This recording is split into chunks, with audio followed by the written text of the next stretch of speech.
Guys, magandang hapon sa inyo. Narito ako ulit sa aming bahay. At ako yung hinanag ko, kumuha lang ako ng cellphone sa aking bayaw kasi hindi naman to sa akin at meron akong cellphone na akin talaga. At itong cellphone na to sa kuya ko.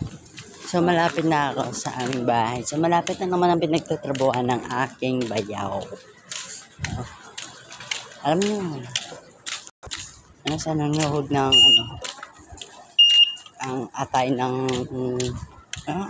manok, yung isaw ba yan, isaw fried chicken, nagtatrabaho sa sakay tito namin. So ito nga pala yung aming kamalig, so kamalig namin sa labas ng bahay. Ito yung bahay namin. So magandang hapon lang sa inyo guys. Tulungan niyo ako guys, sumabot lang ng kahit 100 subscribers lang naman. Itulong naman ako like ng video at subscribe naman guys.